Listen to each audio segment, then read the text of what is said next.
यह एक ठंडी सितंबर शाम 5 नवंबर 1969 5:44 बजे है जब सूरज ने नीचे की ओर झुककर वैलेजो कैलिफोर्निया में एक शांति प्राप्त की है। सड़कें शांत हैं, केवल एक हाथफुल लोग हैं जो ब्लू रॉक स्प्रिंग्स पार्क के उपनगरीय पड़ोस में बाहर हैं।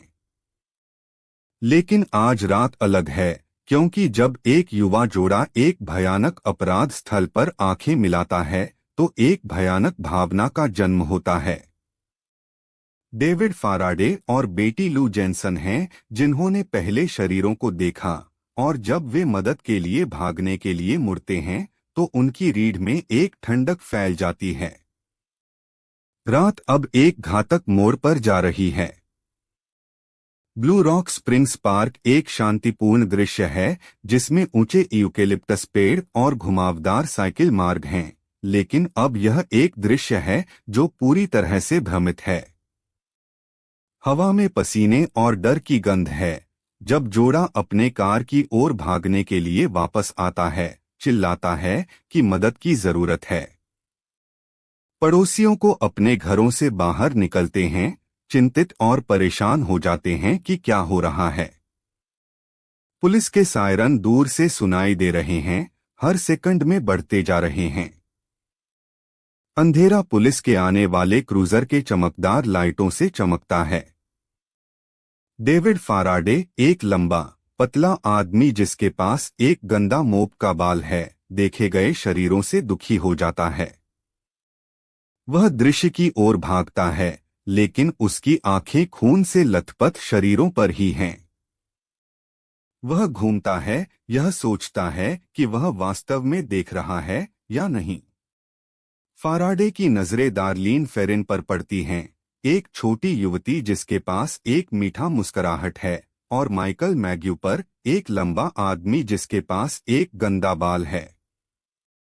उनके शरीरों पर गोली के निशान हैं, और दृश्य एक खून का बाथरूम है। गवाहों का कहना है कि उन्होंने पार्किंग लॉट से एक कार की आवाज सुनी जिसके टायर स्क्रीचिंग कर रहे थे और जल्दी से भाग रहे थे। कुछ कहते हैं कि उन्होंने एक फिगर देखा जो दृश्य से भाग रहा था, लेकिन यह बहुत अंधेरा था कि कोई विशेषता नहीं दिखाई दी। अन्य लोग कहते हैं कि उन्होंने एक लाल कार देखी जो पार्क से तेजी से भाग रही थी। भ्रम की भावना महसूस होती है जब लोग शोर मचाने लगते हैं और मदद के लिए चिल्लाने लगते हैं। जब पहले प्रतिक्रियक दृश्य पर पहुंचते हैं तो वे एक भयानक दृश्य का सामना करते हैं। जब पुलिस अधिकारी और पैरामेडिक्स क्षेत्र में जमा होते हैं तो वे एक भयानक दृश्य का सामना करते हैं। शरीर घास पर फैले हुए हैं और खून और मृत्यु की गंध हवा में है। माइकल मैग्यू अभी भी जागरूक है, लेकिन उसके सिर में गोली के निशान से खून बह रहा है। डेविड फाराडे डार्लीन फेरिन के घाव पर दबाव डालने की कोशिश कर रहा है, लेकिन यह देर से है। दृश्य एक पूर्ण विनाश का है और अधिकारी को चुपचाप और भयभीत छोड़ दिया जाता है। पहले के लिए हमें सब्सक्राइब करना होगा और बेल को दबाएं। हम नए मामले हर दिन पोस्ट करते हैं और आप एक भी एपिसोड को मिस नहीं करना चाहेंगे। अब मुझे आपको इस कहानी के शुरुआती दिनों की ओर ले जाने दें जो इस भयानक अपराध के लिए नेतृत्व करते हैं। 1960 के दशक के अंत में उत्तरी कैलिफोर्निया में एक श्रृंखला के भयानक और क्रूर हत्याएं हुईं। एक श्रृंखला का हत्यारा मौजूद था जो अपने पीछे मृत्यु और विनाश का एक पथ छोड़ गया था। पुलिस बगल में थी और जनता परेशान थी। यह था जेडियो किलर का समय, एक नाम जो आतंक और क्रूरता के साथ जुड़ा हुआ था। जब हम जेडियो किलर के दुनिया में कदम रखते हैं तो आप जानेंगे कि पुलिस और मीडिया को भेजे गए रहस्यमय पत्रों और क्रिप्टिक कोड के बारे में। आप सुनेंगे कि किए गए भयानक अपराधों के बारे में और जिन शिकारियों को एक जानवर के द्वारा। हमारे मामले के केंद्रीय पात्र आर्थर ली एलेन हैं। उनका जन्म 1925 में हुआ था और वे कैलिफोर्निया के वैलेजो में रहते थे, जो सैन फ्रांसिस्को बे क्षेत्र का एक छोटा सा गांव है। उनके शुरुआती जीवन के बारे में बहुत कम जानकारी है, लेकिन यह बताया गया है कि उन्होंने एक काफी स्थिर परिवार में पले बढ़े। आर्थर ने एक मैकेनिक के रूप में काम किया और उनकी नौकरी ने उन्हें एक काफी सामान्य दिनचर्या बनाए रखने की अनुमति दी। लेकिन उनके पड़ोसियों और जान पहचान वालों को यह नहीं पता था कि आर्थर एलेन के पास एक अंधेरा पक्ष उग रहा था। आर्थर का दैनिक जीवन काफी सामान्य दिखता था। वह अपनी पत्नी और 2 बच्चों के साथ एक छोटे से अपार्टमेंट में रहते थे। जब वह काम नहीं कर रहे थे तो वह अक्सर स्थानीय पुस्तकालय में समय बिताते थे, इतिहास और दर्शन पर पुस्तकें पढ़ते थे। लोग उन्हें एक मित्रवत और बातचीत करने वाले व्यक्ति के रूप में वर्णित करते थे, लेकिन कुछ समय के लिए वे शांत और वापसी में हो जाते थे। कभी कभी उन्होंने जीवन के बारे में एक अनोखा दृष्टिकोण दिखाया जो उन्हें बेहद चतुर और बुद्धिमान बनाता था। यह मुश्किल है कि इस बाहरी व्यक्तित्व के नीचे एक मॉन्स्टर कैसे बन रहा था। आर्थर ये एलेन को क्या रिलेटेबल और सहानुभूतिपूर्ण बनाता था? सतह पर वह एक दयालु और जिम्मेदार व्यक्ति के रूप में दिखाई देते थे। लोग अक्सर बताते थे कि वह अक्सर उनके घरों में आते थे, उनके अजीब कामों में मदद करने के लिए, और जब उन्हें पैसे की जरूरत होती थी तो उन्हें उधार देते थे। उन्हें एक विशिष्ट आकर्षण था जो आपको आरामदायक महसूस कराता था। यह लगभग ऐसा ही लगता है कि वह एक भूमिका निभा रहे थे, एक सावधानी से डिजाइन किया गया फैसेट जो उनकी वास्तविक प्रकृति को छुपाता था। जैसा कि हम इस श्रृंखला में देखेंगे, यह फैसेट अब जल्द ही टूट जाएगा, जिससे उनकी नीचे की विशाल सच्चाई का खुलासा होगा। आर्थर के आसपास के लोगों के साथ उनके संबंध जटिल और बहुस्तरीय थे। वह अपने पड़ोसियों के साथ काफी मित्रवत थे।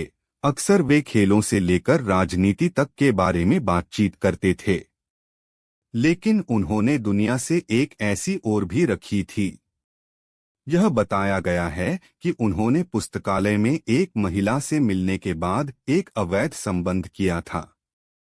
यह अवैध संबंध उनकी शादी पर दबाव डालेगा और उनके पहले से ही टूटे हुए मन को और भी टूटने का कारण बनेगा। महीनों के बाद आर्थर का संसार टूटने लगा और उनके प्रियजनों ने उनके व्यवहार में बदलाव को महसूस करना शुरू कर दिया। आइए हमारे चैनल पर वापस आएं। आज हम अमेरिकी क्राइम हिस्ट्री के सबसे जाने माने अनसॉल्व्ड केस में डाइव करने जा रहे हैं, ज़ोडियाक किलर। यह था 4 जुलाई 1969, एक सूर्य और थोड़ा गर्म शाम का समय वैलेजो, कैलिफोर्निया में, एक साफ आसमान और प्रशांत महासागर से एक हल्की हवा की गति से। जिस अपराध की घटना की शुरुआत हुई थी वह शुरुआती 1960 के दशक में हुई थी, जब सैन फ्रांसिस्को क्रॉनिकल और अन्य स्थानीय समाचार पत्रों को अजीब पत्र और कोड भेजना शुरू हुआ था। किलर, बाद में ज़ोडियाक किलर के नाम से जाना जाएगा, पुलिस को तंग कर रहा था और कई घृणित हत्याओं के लिए जिम्मेदार होने का दावा कर रहा था। ज़ोडियाक के अगले हमले के महीनों से पहले हम एक पैटर्न देखते हैं जो हिंसा और डराने वाली घटनाओं की ओर बढ़ता है, क्योंकि किलर अधिक तेजी से और अधिक विस्तृत पत्र भेजने लगता है। पुलिस को किलर की उपस्थिति के बारे में जागरूक होने के बावजूद उन्हें अभी तक इस मामले में कोई प्रगति नहीं मिली है। ज़ोडियाक किलर हमेशा एक कदम आगे था। लगभग 9:45 बजे उस भयानक शाम को पुलिस को बेनेसिया में एक सुपरमार्केट के बाहर एक गोली चलने की रिपोर्ट मिली। वहां पहुंचकर उन्होंने देखा कि एक युवा जोड़ा, माइकल मेजियू और डार्लेन फेरिन, जमीन पर गंभीर स्थिति में पड़े हुए थे। जब पुलिस ने स्थान का मुआयना किया तो उन्होंने पाया कि फेरिन को 6 बार गोली मारी गई थी, जबकि मेजियू को 2 बार गोली मारी गई थी। किलर ने फेरिन को एक तेज वस्तु से कई बार चाकू मारा था। हमले के पीछे का कारण दिखाई देने में बिल्कुल भी नहीं था। इस अपराध की सबसे चौंकाने वाली बात यह है कि हमले की वास्तविक घृणितता। पुलिस को भेजे अपने पत्र में ज़ोडियाक किलर ने हमले के लिए जिम्मेदार होने का दावा किया और एक साधारण चित्र भी भेजा जिसमें एक क्रॉस के साथ एक सर्कल था। किलर ने हमले की वारदात के बारे में अपने घृणित और व्यंग्यात्मक विवरणों से पुलिस को तंग किया था और उनकी विकृत हंसी और चित्र आपको हैरान और व्यथित कर देगी। आप इस वीडियो को समाप्त करने के बाद भी इस मामले के बारे में सोचने में असमर्थ रहेंगे। यह एक ऐसा मामला है जो आपको देखने के बाद भी आपको परेशान करेगा। कमेंट सेक्शन में लिखें, आपको लगता है कि यहाँ क्या वास्तव में हुआ था। जैसे ही हम इस मामले की जांच करते हैं, हम इसके संभावित कारणों और संदेहियों की जांच करेंगे। ज़ोडियाक किलर के पीछे कौन था और यह कैसे इतने लंबे समय तक अनसॉल्व्ड रहा? इस अपराध के पूरे पैमाने को समझने के लिए हम जांच की जांच करेंगे और अपराध की जांच में शामिल होंगे। हम अपराध के शिकार हुए परिवारों से भी मिलेंगे और उनकी कहानियों को सुनेंगे। ज़ोडियाक किलर का मॉडस ऑपरेंडी था कि वह अक्सर युवा जोड़ों को लक्ष्य बनाता था, आमतौर पर दूरस्थ क्षेत्रों में, और उन्हें अचानक और बिना किसी चेतावनी के हमला करता था।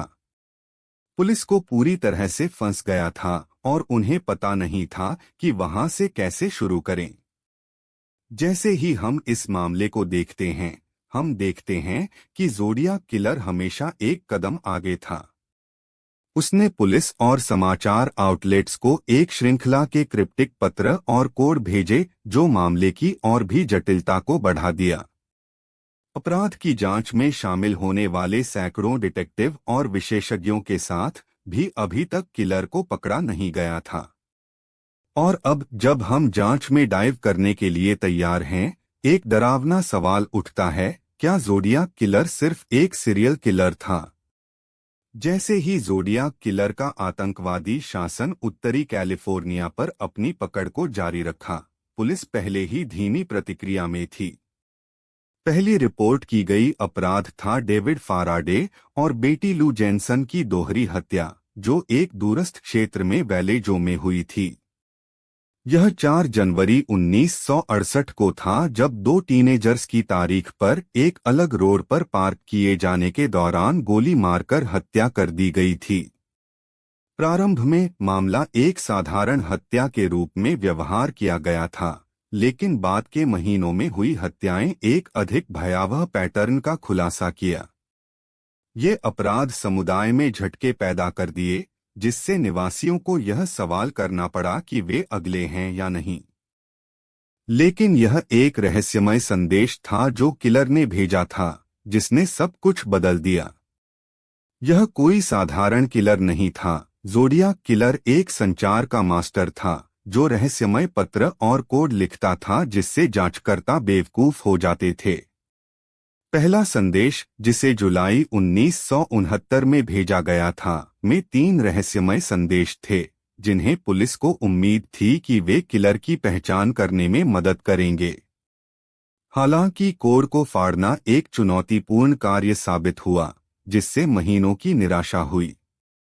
संदेश के साथ ही यह भयानक था, जिसमें कहा गया था, मुझे लोगों को मारना पसंद है क्योंकि यह बहुत मजेदार है। जांच की गति बढ़ने के साथ कई संदिग्ध उभरे।